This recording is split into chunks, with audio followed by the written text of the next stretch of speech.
So today I wanted to talk about the Idaho murders and the report that I just read on the New York Post in regards to stab wounds.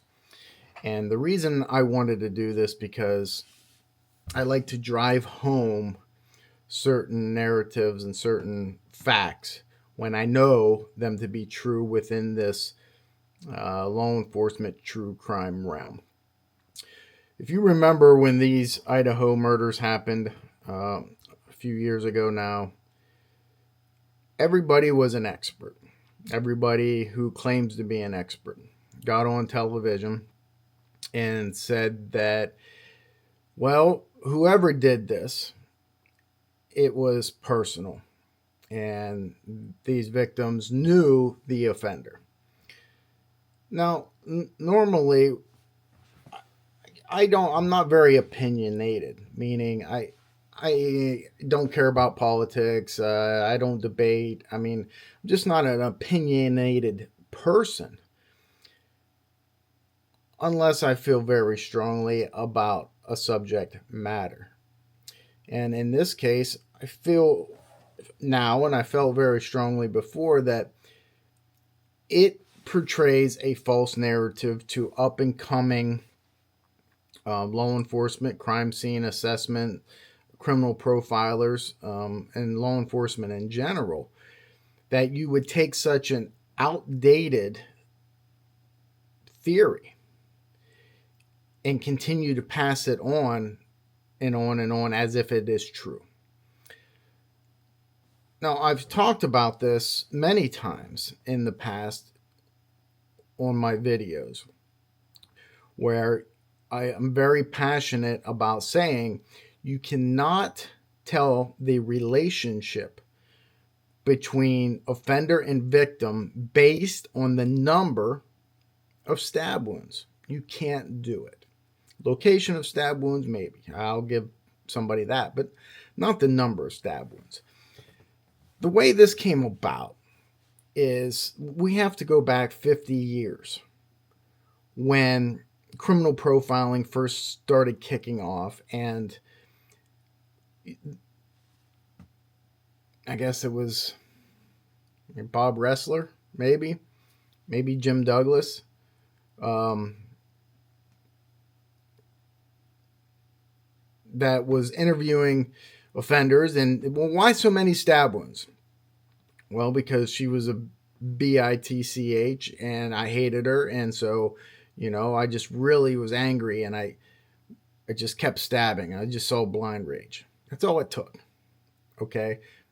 And then every murder since then, for the past 50 years, that has more than 10 stab wounds, people just automatically assume, it becomes like fact that is the case.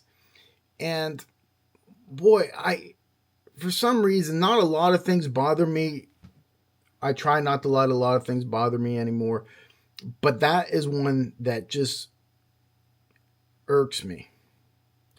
That people get on television and say they're a podcaster, let's say, because now they're experts.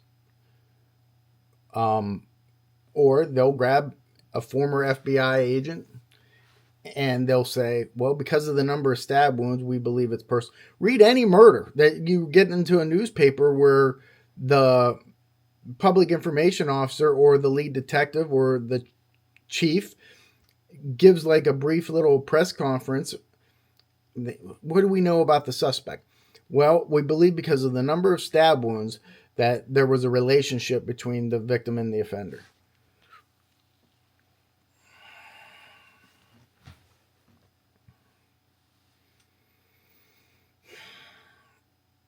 And then people believe that. That's the part. One time, I was the head of the Lycoming County Drug Task Force. I was in charge of, 10 full-time detectives and 100 part-time county drug task force members, right? But a lot of the detectives that I had hired at the beginning of my reign was young ones that I wanted to teach, ones that I wanted to mold to do the right things, where integrity was number one of importance. And we did things black or white, no gray area. Not in law enforcement. This is the way I did things. It may not be your opinion, but it was my opinion, and it continues to be my opinion at the time. That's how I ran things. There were some prosecutors in my office who I had good relationships with. They started wanting to hire another detective, a state trooper. They wanted me to hire him, and I wouldn't. And he was what everybody thought was a good investigator or good dope cop, but he operated in that gray area too much. Not only did I hear things about, the planting of evidence, but I saw things the way he treated offenders. He treated people that you're arresting. And listen, I don't care if the guy is drunk and disorderly and he's being a jerk. You treat everybody with respect until it's time not to treat him with respect. He didn't have that attitude. The long story short is he had a lot of complaints. He even got in trouble before he left, before he retired, and I wasn't having it. And the reason why was because, and this relates to this, why I get irritated, is because he was then going to mold these young detectives that I brought on and teach them that gray area. And I didn't want that. I didn't want it. Well, guess what? He's working there now, 7 years later after I've left, and he worked there as soon as I did leave. They hired him, and, good for them, kudos, whatever they want to do. I just didn't want to be a part of it. So it's just like this theory that the number of stab wounds is relevant to a relationship between victim and offender. It's bullcrap. And I don't like it. I don't want other experts saying that on television. If you do, I've said this before, if you see somebody saying that, all they are doing is regurgitating something they read from 10 years ago. Okay? They put no study into it themselves to find out, hey, could this be true? Is that true? That's what you have to do. And it's not true. Okay? It's not true at all. I'm going to prove it right now because the autopsy reports on the Idaho murders came out, right?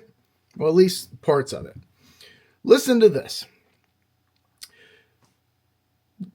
It says here, the killer, I'm going to say Kohberger because he is guilty, and regardless of some of these other flighty conspiracy theorists who say not. He stabbed I can never pronounce her name. Goncalves 38 times. Mogan 28 times. Chapin 17 times. And Kernodle 67 times. So that's a total of 100 and something stab wounds. It's been established that he does not know these people, right? I mean, that's pretty much established. I still feel that he had some sort of rejection or fascination with the first girl, Goncalves, at some point in time. And that was the focus of the murders. That's just my opinion. I could be wrong. I've been wrong before. But experts have got on and said, well, it's personal. It's not personal. Okay? Why did Kernodle get... Is that how you pronounce her last name? Kernodle? Why did she have 67 stab wounds then? There's no relationship between Kohberger and her. Oh, because she fought back. See a variable there? That's what you have to put into play every time you look at a crime scene and you assess it. You can't say, oh, there's 100 stab wounds. This was personal. the victim knew the offender. If you say that, you ought to just go start working at 7-Eleven right away. You shouldn't be in this field. So what you have to do is introduce variables, such as, well, maybe the victim fought back. Simple variable. Okay, well, now I'll buy it. It doesn't mean they know each other, but now we can start deducing why they have so many stab wounds. Another one, maybe it was the offender's first time offending, and he doesn't know where one stab wound, doesn't automatically kill you. So he's going to overdo it. There's so many different variables as to why a number of stab wounds are. Now, I've been trying very hard not to. If you watch my videos probably 4 years ago, I become very animated. And it's only because I'm very passionate about this genre, this true crime area. And some people like it, some don't. It doesn't really matter to me. It's just how I react to certain things because I'm passionate about it. It's just like when I seen Aaron Rodgers this year, always seemed like he was always cussing out his receivers, or at least it appeared to be his receivers, but it could have been the offensive coordinator or whoever it was. Whenever he would incomplete a pass, it was like it was never his fault. It was somebody else's. But he's passionate about it. And once you understand that about a person, try to look at it through their eyes and how frustrating it becomes, because cases become unsolved and cold because of outdated theories, such as a number of stab wounds can tell you a relationship. It can also, we can piggyback off of that, right? And you cannot say that beyond a shadow of a doubt that because of number of stab wounds, you can indicate rage. Well, I'll buy that a little bit more than the number of stab wounds, because to kill somebody, you're going to be with a knife, and when there's more than one stab wound, let's say a number of them, there is going to be a sort of rage inside of the offender. But if a person is stabbed one time in the heart, can you then say, well, there was no rage involved because there was only one stab wound? No, that's fool's gold. You can't say that. That's idiotic. Okay? But I find these so-called experts just, I don't know where they come from. You know what I mean? I just don't understand how they come up with the things that they say like this. But I explained the background of it, so I mean, I know where it comes from. But like in Good Will Hunting, when he confronts the guy in the Harvard bar, right? What are you going to regurgitate everything in Essex County's library? Or do you have any, thoughts on your own about this? That's how I feel. Do your research. Don't regurgitate things that you read over 50 years ago. Regurgitate it if it makes sense after you have put it to the test and you have compared it to hundreds of other cases to find out whether it still stands up. Now, you could say, hey, Kenny, you're nitpicking here, because if you were to go on television or give a quote to a prestigious newspaper and say something to the effect, well, because there was 100 stab wounds to one victim, it could indicate that there was a relationship with them and it was personal.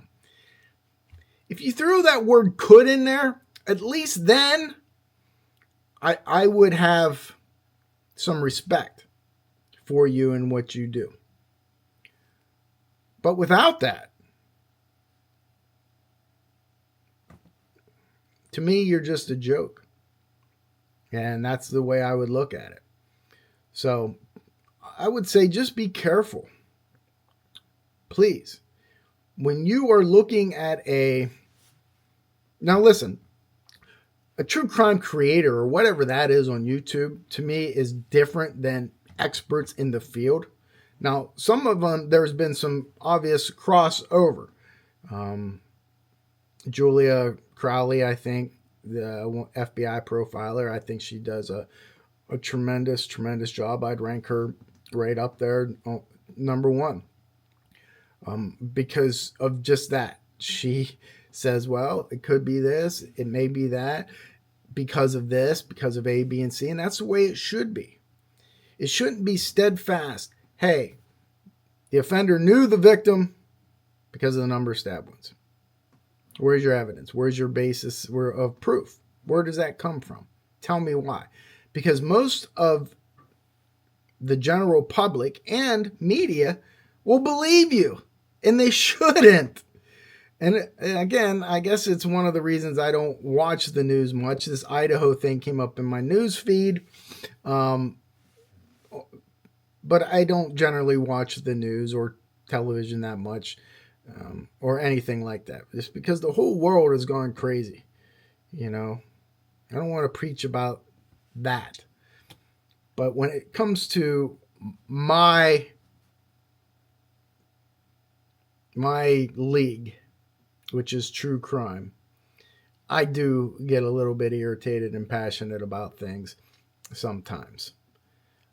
Just because I put a lifetime of work into it and researching and studying and solving cases, for somebody to come along and just make a mockery of it by the things that they say, and that people gravitate and take that for fact when it's not.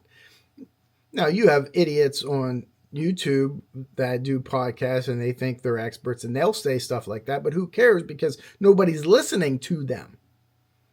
Now, if they had an audience, well, then that's different. But they're not claiming to be, hopefully, they're not claiming to be experts in law enforcement or criminal profiling, just because they have a YouTube channel. Now, if you've gone and you've done the work and you have the background, that's where I have the issue with people like that.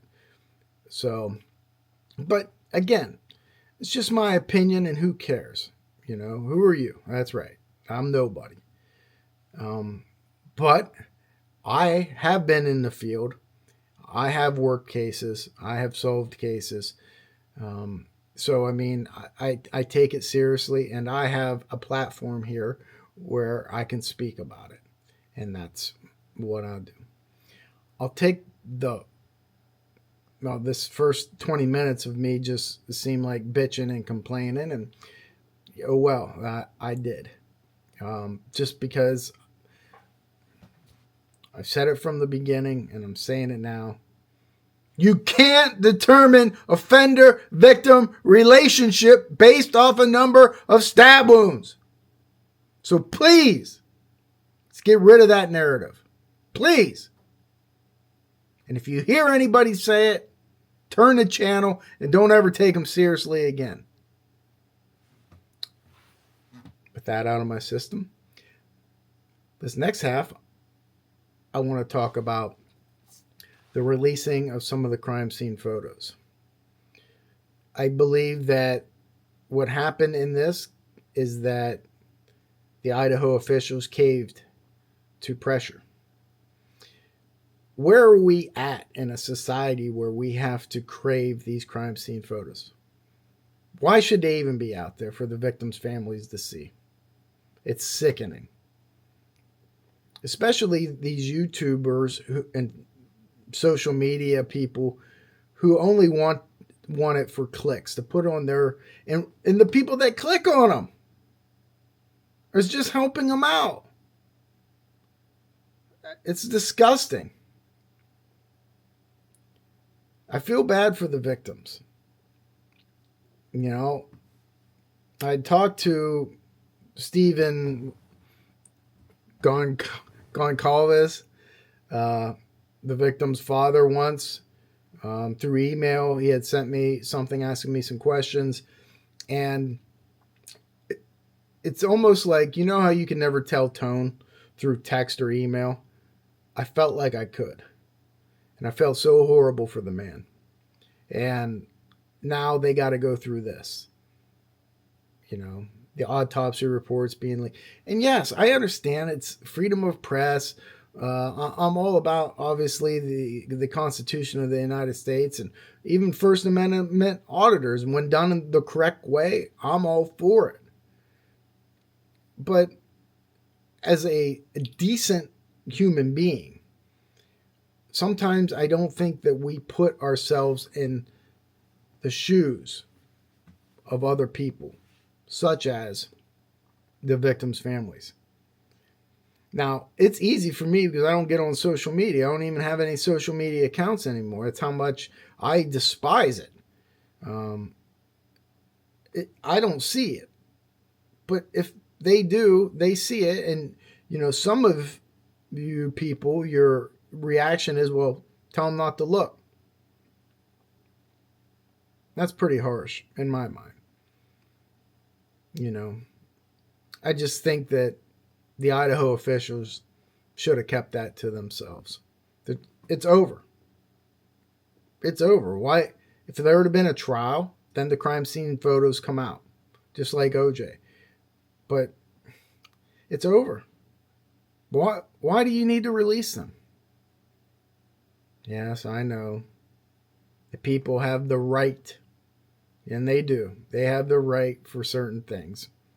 But in this society, I think sometimes we take things a little bit too far. You have the right to crime scene photos, autopsy photos. The only person that has the right to that is the victim's family, and that's my opinion. And if I was in charge, nobody would ever see those photos unless the victim's family okayed it. That's the only way. You know? You disagree with me. Hey, I'm used to it. I'm used to getting disagreed with all the time. But I guess that's why I have this platform, right? So I can talk and give my opinions on things just like this. The Idaho murders are over. It's time to move on. Let the victims' families grieve. Who cares about Brian Koberger? Who cares about the crime scene photos? Okay? If you're a professional and you can learn from it, then look at them. If not, if you're doing it for clicks, just to see how many clicks we can get, well, you're an idiot. And put yourself in the family's shoes. Then maybe, you know, you won't be so gung-ho to try to get all these crime scene photos. Think about the victims' families. Nobody does that enough anymore. Nobody does that enough. It's all about me, me, me. How can I make me money? How can I make me more famous? None of that shit matters. What matters is being a good human being. And I don't think we have enough of that out there today. At least not in the social media, internet world. That's why I stay off of it. Hey, guess what? If you like what I say, I'm going to leave a little video here so you can buy that book where I dispel all the myths, all the rumors. There's a whole chapter, 50 pages of myths getting busted in true crime, where people will say the same things. Oh, the offender relationship, you can tell by the number of stab wounds. No, you can't. And this is the reason why. Went through that here. That's just one myth. I'm going to have a bunch more in that book that you can read. So order it for yourselves.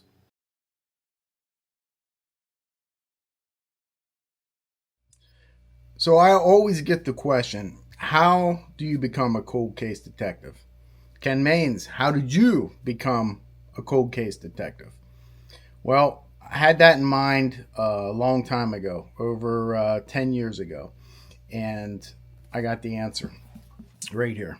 Mastering Cold Case Investigations, a guidebook for detectives. I wrote this 550-page behemoth for that purpose. Because when I was in high school, when I was in college, and then when I became a detective, I wanted to know more about cold cases, why they go cold, why are they unsolved? Is it evidence? Is it lack of determination? Is it perseverance? Is it politics? All the above.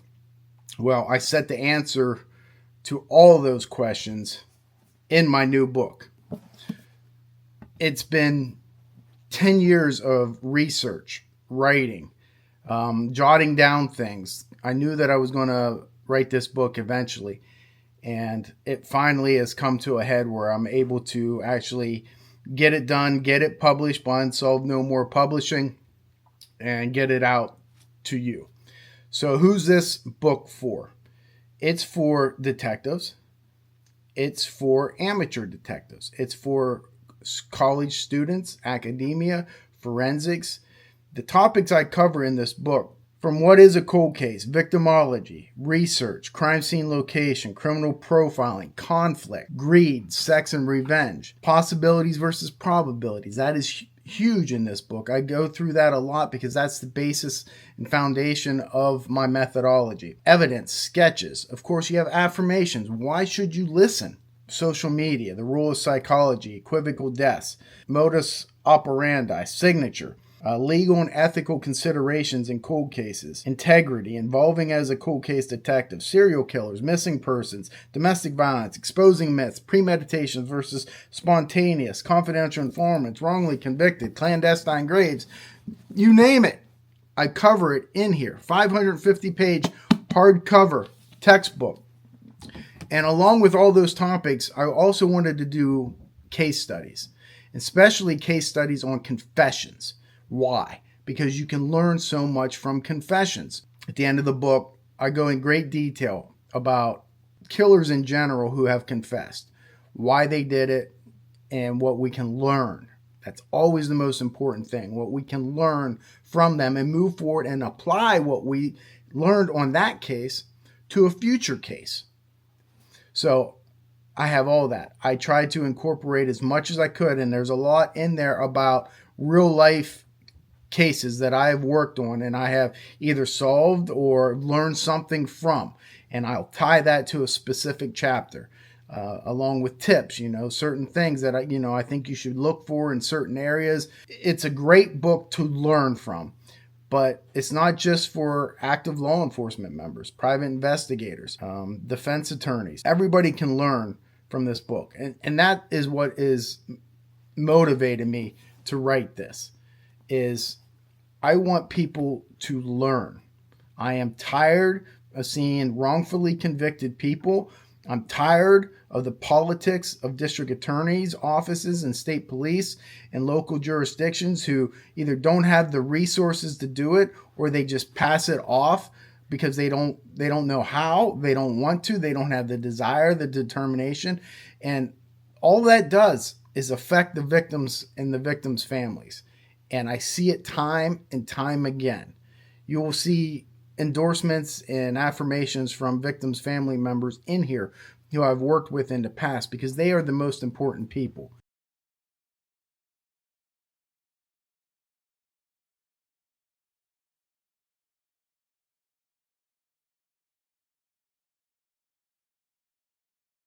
To pass off what I have learned to you. So you can be a great investigator, you can be a great detective, and you can solve cases just like I do. Get your copy now. I'll sign it. I'll get it out to you and start learning. That way we can start solving cold cases together.